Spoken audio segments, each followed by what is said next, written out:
218 फरवरी को हमारा कक्षा 12वीं का व्यवसाय अध्ययन बिजनेस स्टडीज का एमपी बोर्ड एग्जाम 26 का पेपर होने वाला है। लगातार दोस्तों मैं आपकी तैयारी कराते जा रहा हूं, इसलिए आपको क्रम से इंपॉर्टेंट क्वेश्चन बताते जा रहा हूं। इस वीडियो में दोस्तों हम 2 अंकी वाले अति महत्वपूर्ण प्रश्न उत्तर देखने वाले हैं। ये हमारा पार्ट 1 है। इससे पहले पार्ट 1 आ चुका है, तो जिसमें जो क्वेश्चन बताएं तैयार अच्छे से आपको करके रखना है। बाकी क्रम से दोस्तों वीडियो देखना चाहते हैं 12th business studies topper series MP board exam 26 के नाम से प्लेलिस्ट है। प्लेलिस्ट पे जाकर क्रम से वीडियो देखकर आप तैयारी कर सकते हैं। तो विश्वास में वो शक्ति है जिससे उजड़ी हुई दुनिया में प्रकाश लाया जा सकता है। इसलिए दोस्तों आपको अपने ऊपर विश्वास रखना है कि होने वाली इस एग्जाम में मैं क्या है तबाही मचा दूंगा और फुल स्कोर करूंगा, और उसके लिए मैं क्या है जी तोड़ मेहनत करूंगा। पहला क्वेश्चन है, नई व्यापार नीति क्या है?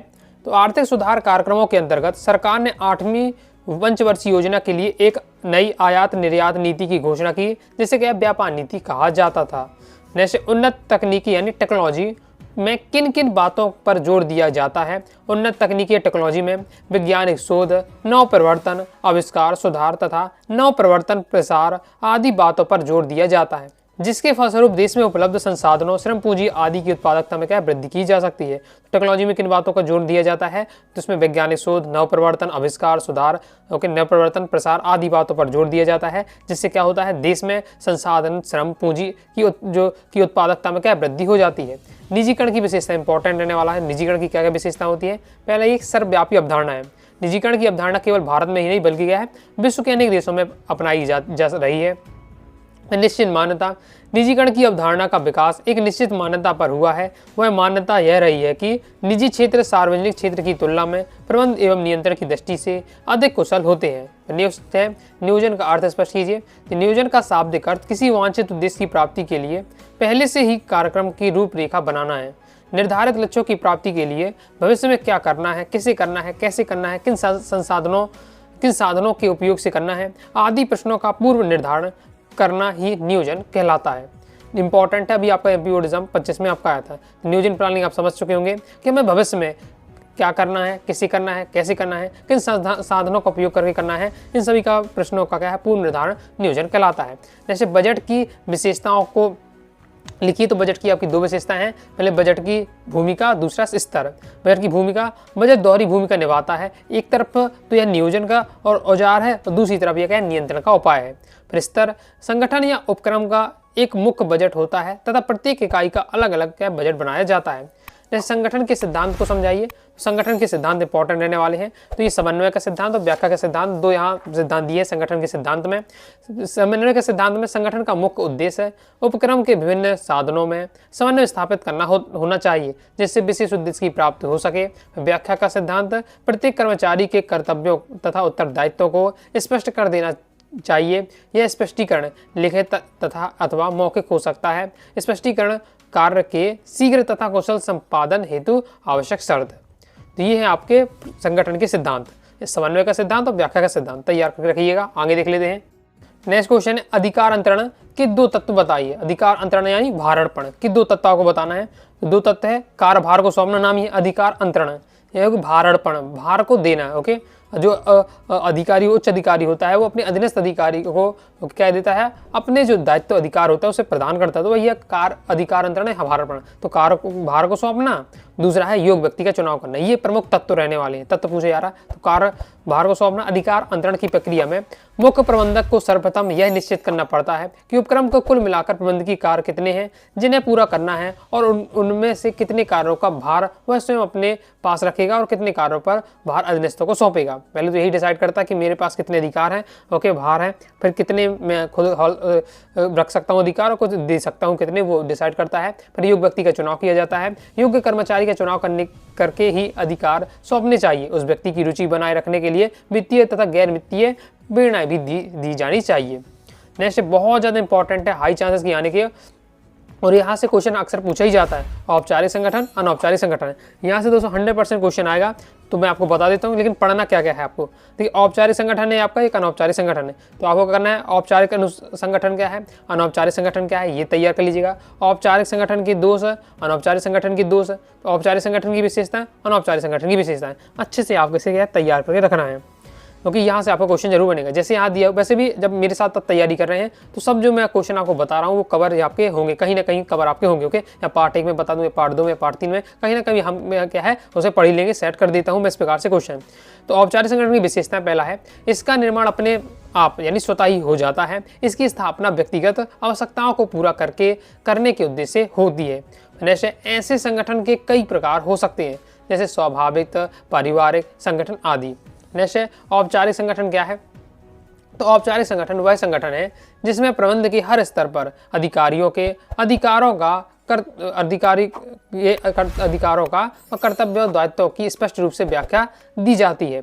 ऐसे संगठन में अधिकारों का अंतरण या भारणपण ऊपर से नीचे की ओर होता है और नियमों का पालन करने के लिए क्या बांध करता है। यह है आपकी औपचारिक संगठन क्या है, ओके, इसी परिभाषा के। नेक्स्ट, विक्रय संवर्धन किसे क्या है? विक्रय संवर्धन एक ऐसी युक्ति है जो विक्रय वृद्धि में सहायक होती है। संवर्धन यानी बढ़ोतरी करना, विक्रय में बढ़ोतरी करना, किसी माल की क्या है बिक्री में बढ़ोतरी करना भी है विक्रय संवर्धन। जो विक्रय वृद्धि में सहायक होती है, जैसे विज्ञापन है, व्यक्तिगत विक्रय है, उत्पादन में नवीनता लाना, विपणन प्रणाली में सुधार और विशिष्ट योजनाएं और प्रतियोगिताएं आदि शामिल है। विक्रय प्रबंधन संवर्धन वस्तु के बाजार में वृद्धि करता है तथा बाजार का विस्तार भी करता है। तो ये आपका विक्रय संवर्धन से आशय है, तैयार कर लीजिएगा। विक्रय संवर्धन आप समझ गए कि वस्तु की क्या बिक्री को बढ़ाने वाली जो प्रणालियां होती है वो विक्रय संवर्धन में आती हैं। फिर विज्ञापन के मुख्य 2 माध्यम कौन से? विज्ञापन आप कहाँ से करा सकते हैं? तो प्रेस द्वारा विज्ञापन और बाह्य विज्ञापन। जैसे विज्ञापन के विभिन्न माध्यमों में प्रेस एक प्रभावकारी माध्यम है। इसके अंतर्गत समाचार पत्र, पत्रिकाएं, विज्ञापन, जनरल विज्ञापन आती हैं। और बाह्य विज्ञापन की कोटि में वे विज्ञापन आते हैं जो दीवार पर, सड़कों पर, बोर्डों पर अथवा पोस्टर्स पर लिखे जाते हैं और चित्र भी बनाए जाते हैं। सिंपल आपका दिया, इसमें कोई ज़्यादा आपको क्या रटने का टॉपिक नहीं, अपने हिसाब से आप लिख सकते हैं। नेक्स्ट क्वेश्चन है, उपभोक्ता के 2 उत्तरदायित्व लिखिए। अभी आपका एमपी बोर्ड एग्जाम 25 में आया था। तो अधिकारों का उपयोग करना और सावधानी रखना। उपभोक्ताओं को अपने अधिकारों का ज्ञान होना चाहिए, आवश्यकता पड़ने पर उनका प्रयोग भी आवश्यक करना चाहिए। फिर सावधानी रखना, वस्तु के खरीदते समय उपभोक्ता को अपने विवेक का उपयोग कर उसकी सत्यता की जांच कर लेनी चाहिए। विक्रेता की सूचना एवं जानकारी पर पूर्ण निर्भर नहीं होना चाहिए। जो बेचने वाला मैं जैसा बता रहा हूँ उसकी बातों को विश्वास नहीं करना है, हमें अपने हिसाब से उसकी जो लेबलिंग होते हैं वो उसे पढ़ना है, समझना है, ओके, तब फिर वस्तु में खरीदना है। जहाँ आपको याद रटने वाला टॉपिक नहीं है, उपभोक्ता वाला यह टॉपिक तो ऐसे ही है कि आप जानते होंगे और अपने हिसाब से आप लिख सकते हैं। उपभोक्ता को किन बातों के संबंध में सावधानी बरतनी चाहिए? कोई 2 पॉइंट बताना है। तो पहला, उपभोक्ता को यह जानकर लेनी चाहिए कि खरीदे गए माल का मापतोल सही है जो भी हमने जितना माल लिया है, 1 किलो लिया, आधा किलो लिया है या पाव भर लिया, 250 ग्राम लिया, तो वो हमें उतना दिया कि नहीं गया, इसका थोड़ा प्रश्न क्लियर रहना चाहिए। और बंद पैकेट खरीदे गए माल के संबंध में उपभोक्ता को यह निश्चित लेना चाहिए कि पैकिंग सही है और सील लगी हुई है। इसके साथ ही उसकी एक्सपायरी डेट भी देखना चाहिए। ओके, नेक्स्ट है, उपभोक्ता न्यायालय में शिकायत कौन दर्ज कराता है? तो कोई भी उपभोक्ता या वकील, उसका वकील, कोई पंजीकृत उपभोक्ता, केंद्रीय सरकार, राज्य सरकार, किसी मृत उपभोक्ता का कानूनी अधिकार, क्योंकि समान हित रखने वाले उपभोक्ताओं की ओर से कोई भी एक या एक से अधिक उपभोक्ता, ये सभी क्या है जा सकते हैं, न्यायालय शिकायत दर्ज करा सकते हैं। उपभोक्ता के संरक्षण हेतु बनाए गए अधिनियम के नाम बताना है। तो नाम दिए गए हैं और कब लाया गया वो भी यहाँ पर दिया जाए। उपभोक्ता संरक्षण अधिनियम 1986, औषधि नियंत्रण अधिनियम 1954, ओके, खाद्य अपमिश्रण रोकथाम अधिनियम 1954। आगे देख लेते हैं, प्रबंध का सामाजिक उत्तरदायित्व समझाइए। प्रबंध के सामाजिक उत्तरदायित्व, पहला है उपभोक्ताओं के प्रति उत्तरदायित्व, दूसरा है कर्मचारियों के प्रति उत्तरदायित्व। इसे अच्छे से तैयार कर लीजिएगा। नेक्स्ट है, प्रबंध का महत्व या लाभ बताइए। प्रबंध का लाभ कहा जाए, प्रबंध का महत्व बहुत ज़्यादा इंपॉर्टेंट है और सिंपल आपका रहने वाला है।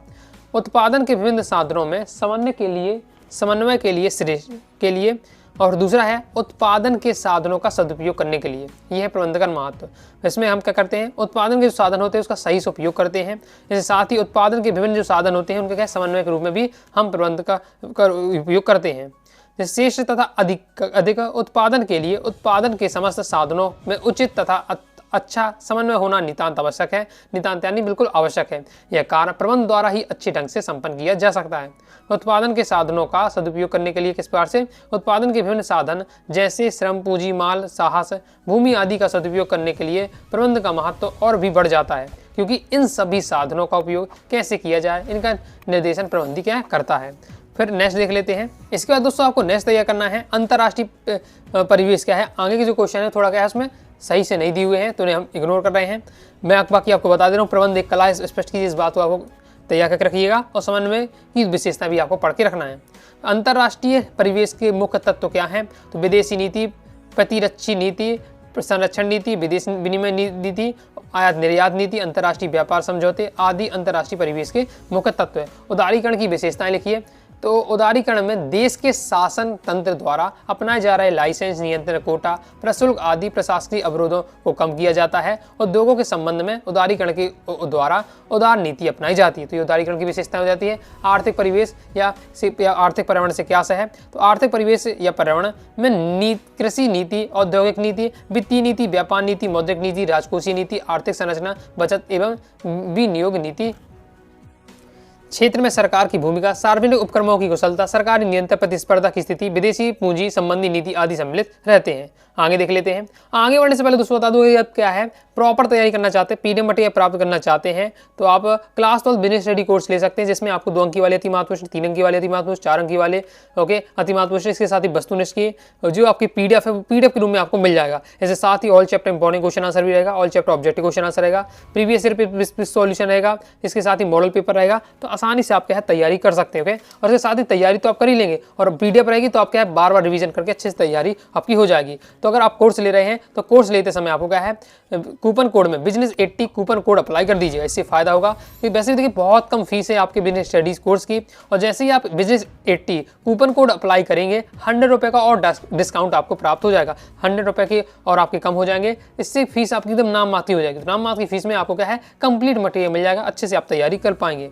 नेक्स्ट हमारा क्वेश्चन है व्यावसायिक पर्यावरण की 2 विशेषताएं लिखिए। तो गतिशीलता और पारस्परिक निर्भरता। व्यवसाय का समस्त पर्यावरण गतिशील है, अतः समय के साथ साथ व्यवसाय की पर्यावरण समस्याएं भी बदलती रहती है। जैसे आप्रवासन नियमों के बदल जाने से किसी व्यवसायी के लिए विदेशों में कुशल व तकनीकी श्रम का आयात करना सरल हो जाए। पारस्परिक निर्भरता किस प्रकार से? व्यवसाय का संपूर्ण पर्यावरण आर्थिक, सामाजिक, राजनीतिक, वैधानिक, तकनीकी, नैतिक, सांस्कृतिक घटकों से मिलकर निर्मित होता है। परिवेश के ये घटक एक दूसरे पर निर्भर करते हैं। नेक्स्ट है नियोजन एक सतत प्रक्रिया है, समझाइए, इंपॉर्टेंट रहने वाला है। ऐसे अच्छे से तैयार करिएगा। एक बार योजना तैयार करने के बाद इसका कार्य क्या बराबर चलता रहता है। अगर हम कोई कार्य कर रहे हैं तो उसकी हम क्या है योजना बनाएंगे, प्लानिंग करेंगे, और वो हमारा क्या लगातार चलता रहता है। परिस्थितियों तथा परिवर्तन के अनुसार क्या है इसमें फेरबदल भी होता रहता है। इसलिए कहा जाता है कि जिस दिन से व्यवसाय स्थापित करने के पर विचार किया जाता है उस समय से नियोजन एक प्रक्रिया की निरंतर चलती रहती है। यानी आपने कोई बिजनेस स्टार्ट करें तो प्रतिदिन आपको नया नया सोचना पड़ता है और परिवर्तन आपको यहाँ देखने को मिलते रहते हैं। इसलिए क्या है इसमें आपके जो बदलती रहती है नियोजन, और हमारा क्या है नियोजन लगातार हम करते रहते हैं। उस समय की यह नियोजन की प्रक्रिया निरंतर चलती रहती है जब तक कि व्यवसाय का अस्तित्व रहता है। यही नहीं, एक योजना समाप्त होने के पहले दूसरी योजना तैयार हो जाती है। जैसे आप कोई दुकानदार है, अगर कोई किराने की दुकान रखे हुए हैं तो समझ सकता है कि आपने एक लिस्ट बनाई कि ये दुकान के लिए सामान लाना है। जैसे ही आप वो सामान कंप्लीट किया 1-2 दिन में, आपने फिर दोबारा दूसरी लिस्ट बन जाएगी कि अब दूसरा नया सामान लाना है। यानी वो प्रक्रिया चलती ही रहती है। तो यही बताया जा रहा है कि एक हमारी प्लानिंग जो हमने तैयार की है वो हमारा कंप्लीट हुआ तो दूसरा प्लान बन जाता है। इसलिए लगातार चलती रहती है। यही नहीं, योजना समाप्त होने से पहले ही दूसरी योजना तैयार हो जाती है। अतः नियोजन क्या है एक सतत रूप से गतिशील प्रक्रिया है। उद्देश्यों का अर्थ स्पष्ट कीजिए। उद्देश्यों का या लक्ष्यों से हमारा आशय उन अपेक्षित परिणामों से है जिनकी प्राप्ति के लिए समस्त क्रिया की जाती हैं। लक्ष्य की प्राप्ति नियोजन का अंतिम बिंदु होता है। लक्ष्य की प्राप्ति ही नियोजन का अंतिम बिंदु है। ये पॉइंट आपको याद रखे रखना है। तो इस प्रकार दोस्तों हमने कंप्लीट कर ली 2 अंक वाली अति महत्व प्रश्न। अब दोस्तों कुछ और रह जाते हैं तो हम क्या है पार्ट 3 में उन्हें कवर कर लेंगे। बाकी दोस्तों आप क्रम से वीडियो देखना चाहते हैं तो 12th business study topper series MP board exam 26 के नाम से प्लेलिस्ट होगी। प्लेलिस्ट पे जाकर आप वीडियो देखकर तैयारी कर लीजिएगा। आई होप वीडियो पसंद है, लाइक और सब्सक्राइब कर दीजिएगा। इसके साथ ही टेलीग्राम चैनल व्हाट्सएप चैनल को ज्वाइन कर लीजिएगा। डाउट आता है कमेंट से आप जरूर पूछिएगा। मिलते हैं नेक्स्ट वीडियो में, तब तक के लिए बाय बाय।